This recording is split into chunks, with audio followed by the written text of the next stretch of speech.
Good morning, students. You can see we have a new chapter to start today, which is energy and is given in chapter 3.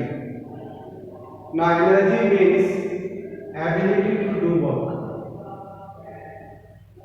It means ability to do work.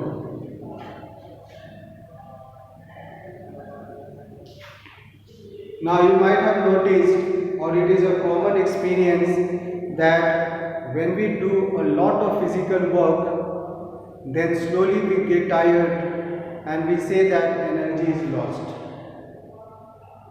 That means we do not perform, or we are not in a position to perform any more work. It is due to the loss of the energy from the body. So energy altogether can be said that it is the ability to do work, that is more the energy in a body, more will be the tendency to do work. Same way, you might have noticed that when you are doing any work in the morning, you enjoy to do that work. Because in the morning you look quite fresh, you have a lot of energy stored in the body, and so you can do any kind of work or any amount of work given to you. But slowly as the day progresses and as the energy is lost, you do not like to do any kind of work. Because the energy being lost continuously, our tendency to perform the work, our ability to do the work also gets reduced. So we have got a relationship between the energy and the work, that more the energy stored in a body, more will be the amount of work done.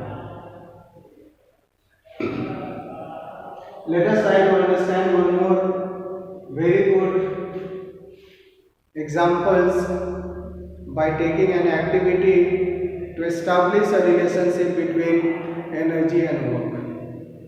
What you can do to perform this activity, you require an earthen pot and a brick of about 2 kg.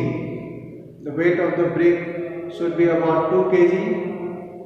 Now when you just place the brick on the earthen pot gently or slowly, you find the earthen pot does not break. But when the same brick is lifted up and is dropped from that height on the earthen pot, it is noticed that the earthen pot gets broken at once. Now what is the reason that earthen pot, when it was just kept on the, or the brick when it was just kept on the earthen pot, does not break, but it breaks when the brick is lifted up?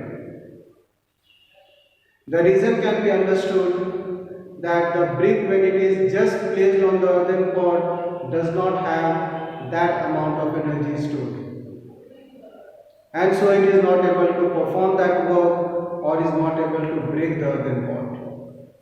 But as soon as when we lift the brick up and release it from that height, that work done to lift the brick at some height is stored in the form of energy. So when we are lifting the brick, we are actually doing the work on that brick, and it is this amount of work that is stored in the brick, okay, in the form of energy, and this energy is able to break the earthen pot. Now more the height you take the brick, you lift it up to into more pieces, you will find the earthen pot broken. Easily it will be broken.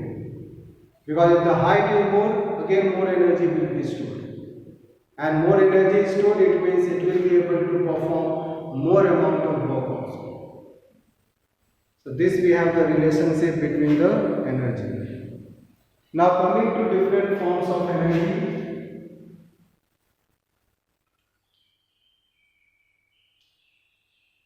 Different forms of energy. We will start first with the mechanical energy. This is the first form.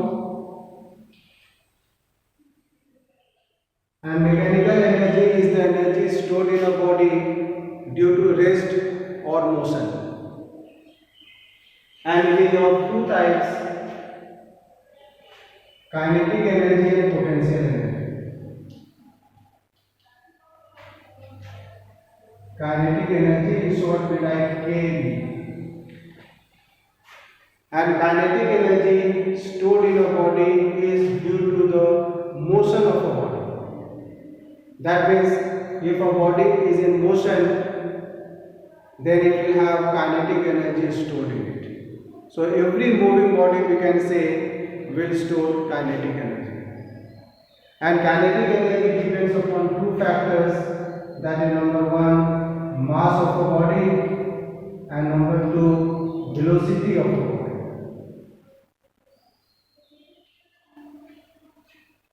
And you should also know one thing here, that more the velocity of a body, more will be the kinetic energy.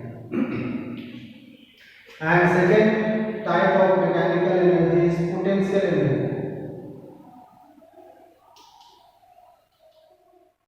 Potential energy we write in short potent P, which is due to change in the position or due to change in the shape, that is change in the configuration of the body.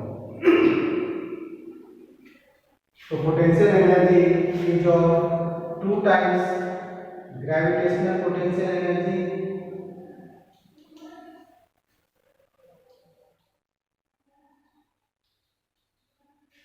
and this is the potential energy which is stored in the body due to the height of a body.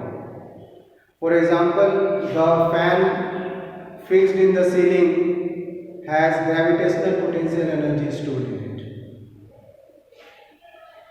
Now second potential energy, second type can be elastic potential energy.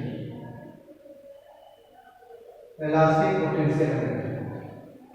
And elastic potential energy is, I am writing this side, second is elastic potential energy.